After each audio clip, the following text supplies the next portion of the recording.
Bonjour, bonjour. Comment ça va vous? Moi, ça va trop bien. Aujourd'hui, on va parler de confiance en soi, du regard des autres, de plein de choses. Je vais te parler de 5 erreurs qui détruisent ton estime de toi. J'ai l'impression que je suis pas assez bien, j'ai l'impression que je suis pas à la hauteur, j'ai l'impression que je suis pas légitime de faire ça. Je suis sûre que ça, c'est des questions que tu t'es déjà posées au moins une fois dans ta vie. Et pourquoi? C'est parce que tu manques d'estime de toi. Pour moi, je pense que c'est vraiment la base d'une vie heureuse, pour construire des relations saines, pour atteindre ses objectifs, pour être... Enfin, en fait, ouais, tout simplement pour être heureux. C'est vraiment pas facile de construire son estime de soi. La majorité des gens sur cette terre manquent énormément d'estime de soi, en fait, moi y compris. Je suis pas la personne qui a confiance en elle, bien au contraire. Mais je pense que ce genre de vidéo, de une, moi ça m'apporte des bonnes choses, et ensuite, si ces bonnes choses, je peux vous les apporter à vous aussi, en fait, c'est gagnant-gagnant. Déjà, je pense que le fait de prendre conscience des choses qu'on fait qui nuisent à notre estime de nous-mêmes, ça peut nous aider. Ça peut nous aider déjà à changer certaines choses dans notre quotidien pour évoluer, tout simplement. Bon, c'est parti, on passe tout de suite à la vidéo. La première erreur, qui est, je pense, l'erreur qu'on fait tous, c'est de se comparer aux autres. Je l'ai déjà dit dans plusieurs de mes vidéos et je pense qu'on le sait tous.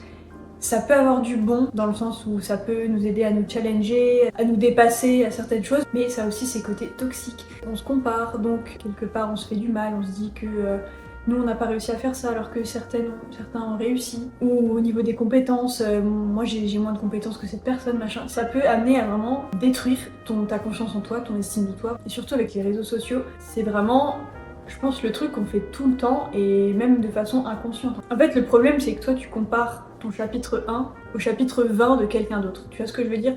Genre, en fait, il faut prendre en compte le parcours de chacun et c'est logique qu'on puisse pas tous avoir les mêmes vies parce qu'on a fait des choix différents, on a des parcours de vie qui sont différents.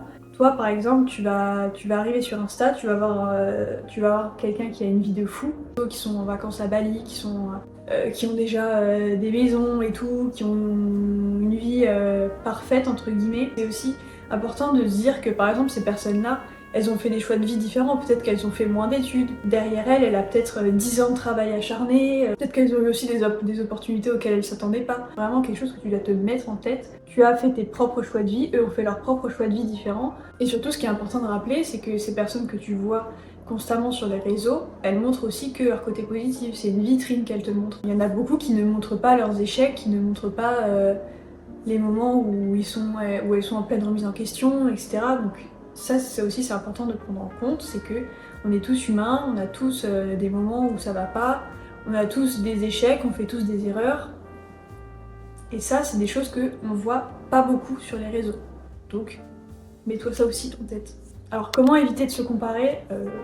Pas facile, mais tu peux essayer 2-3 trucs. Essaie de te convaincre que ce que tu vois sur les réseaux, c'est pas forcément la vraie vie et que c'est mis en scène. Essaye de remplacer la comparaison par l'inspiration. Plutôt que de te comparer et de te dire pourquoi je ne suis pas comme cette personne, essaye de te poser la question qu'est-ce que je pourrais apprendre de cette personne? Je me comparais énormément par exemple par rapport aux gens qui, à 20-25 ans, avaient déjà leur business à succès, créaient leur marque et tout avec de l'argent. Et moi, je me comparais énormément parce que moi, je me suis dit, j'ai 23 ans, j'ai rien construit en fait. Mon rêve, c'était d'entreprendre. Et du coup, de me dire que à 23 ans, moi, j'ai toujours rien fait, genre j'ai toujours pas ma marque, j'ai toujours pas fait ci, ça. Je me disais, mais merde, je suis passée à côté de quelque chose, j'ai pas assez travaillé, tu vois. Et petit à petit, en ce moment ça va mieux, mais petit à petit, j'arrive plus à aller au-delà de l'image que je vois et à essayer de comprendre comment cette personne a créé son business, comment elle fait pour gérer tout ça et tout. C'est que du bonus parce qu'en plus tu apprends des choses, donc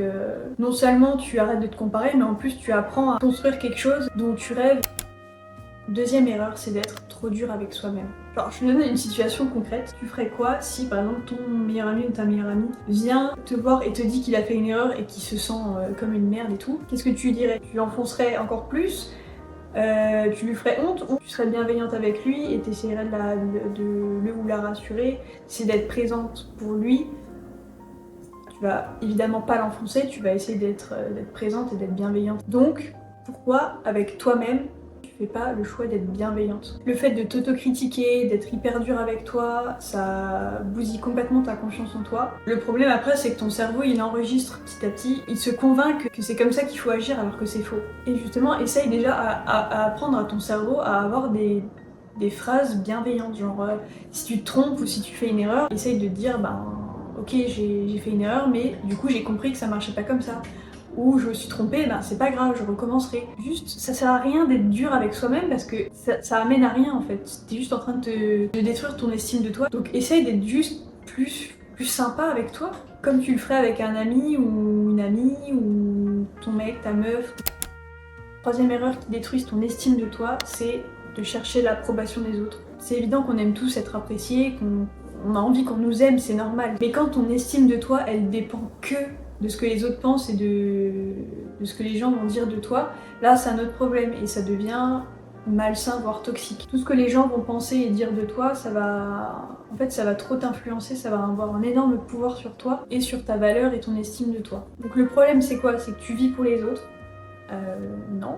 Le but de la vie c'est de vivre pour soi, pas pour les autres. En essayant de plaire aux autres, est-ce que tu te plais à toi-même au final? Pas sûr. Et tu vas être en permanence en attente de la validation des autres. Alors pour essayer de s'en détacher, c'est pas facile, mais vraiment il faut que tu essayes de faire des décisions et de prendre des choix que tu as choisis et que tu as pas choisis en fonction des autres. Fais des choix qui te rendent heureuse, qui te font du bien. Ne te soucie pas de ce que pensent les autres. Les autres, c'est après. Là, il faut que tu fasses des choix pour toi, en fait. En fait, tu peux pas vivre toute une vie à travers le regard des autres. Le but, c'est de faire des choix qui te ressemblent, qui sont en accord avec toi, tes valeurs, tes choix, tes objectifs et tout. Donc les autres, vraiment... Non, genre... Tu peux avoir besoin de validation pour certains trucs quand tu sais pas, quand t'as besoin d'aide, tout simplement, genre oui. Et puis de toute façon... Si on part du principe que tout le monde a une opinion qui est différente, tu t'en sors pas, genre tu peux pas vouloir être aimé de tous, c'est pas possible. Et comme on dit, plaire à tout le monde, c'est ne plaire à personne. Voilà. Quatrième erreur, se définir par ses échecs. Tu t'es forcément dit à un moment, j'ai déjà raté ça donc je suis nulle. Ça n'a aucun sens. Déjà de une, parce que l'échec en soi il te permet d'apprendre des choses, de pas répéter les erreurs que tu as fait. C'est juste dans ta phase d'apprentissage et c'est normal. Quand on apprend une compétence, quand on lance un projet. Pourquoi c'est un problème? De un, parce que l'échec, ça définit pas ta valeur. Comme je l'ai dit, l'échec c'est un processus normal d'apprentissage et d'atteinte de ses objectifs. Rappelle-toi aussi que les gens que tu admires, les gens à qui tu veux ressembler, sont aussi passés par des échecs. On passe tous par là. Il y a forcément des gens qui se sont cassés la gueule et qui ont fait mieux après ou qui se sont peut-être cassés la gueule plusieurs fois, qui ont eu plusieurs échecs, qui ont fait plusieurs erreurs, mais qui ont fini par y arriver. Donc, si eux peuvent, tu peux aussi. Ce que tu peux faire par exemple, c'est dans un carnet, tu écris tes échecs, tes questions, tes doutes et tout ça, et ce que ça t'aura appris, ce que t'en auras ressorti. Je trouve que c'est bien déjà de une parce que ça te permet d'avoir un suivi de ton process, genre je trouve ça grave cool. En plus dans ta tête, le fait d'écrire qu'un échec, le fait de se dire qu'un échec a pu t'apprendre quelque chose, ton cerveau il va l'enregistrer et du coup tu le verras de moins en moins comme un échec en fait. Et de manière générale tu verras moins les échecs comme des fatalités, tu verras ça plutôt comme une façon d'apprendre et une façon de pas refaire les mêmes erreurs.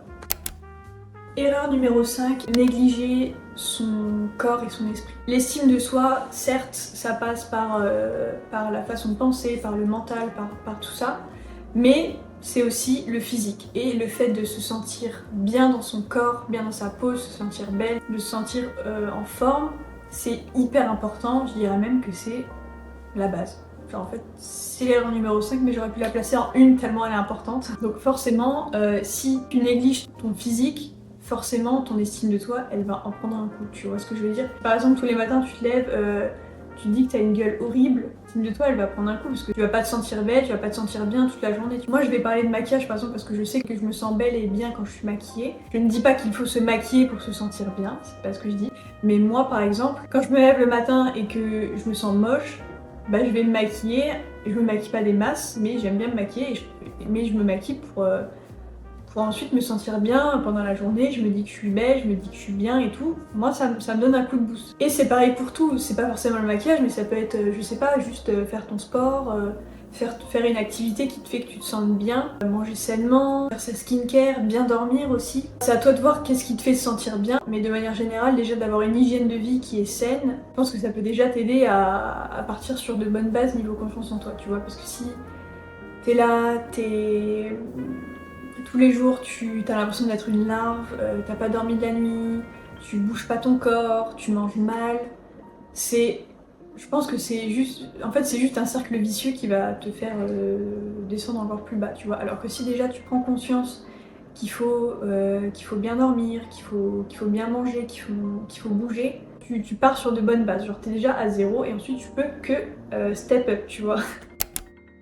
Pour gagner en confiance en soi, il faut juste penser à soi. Il faut vraiment être aligné avec tes valeurs, avec tes choix, avec tes objectifs et avec toi-même en fait, pour pouvoir avoir confiance en toi. C'est un chemin qui est long, semé d'embûches. Il y a des moments, comme j'ai dit, tu vas te casser la gueule, mais tu vas revenir encore meilleur. Je pense qu'on n'a jamais confiance en soi à 100% dans une vie. Je t'invite à me dire en commentaire quelle erreur tu fais ou quelle erreur tu faisais. Moi perso, je pense que je les ai toutes faites. Il y en a certaines que je fais encore. Mais comme dit, c'est un long chemin, c'est de l'apprentissage. Si cette vidéo t'a plu ou t'a aidé, je t'invite à me laisser un petit like, un petit commentaire et à t'abonner à la chaîne. C'est gratuit et moi ça m'aide énormément. Ça me fait trop plaisir de voir qu'il y a des gens qui sont intéressés par ce que je propose parce que moi je fais ce que j'aime, donc si vous aimez aussi ça me fait trop plaisir. Et moi je vous retrouve vendredi prochain pour une nouvelle vidéo. Bisous!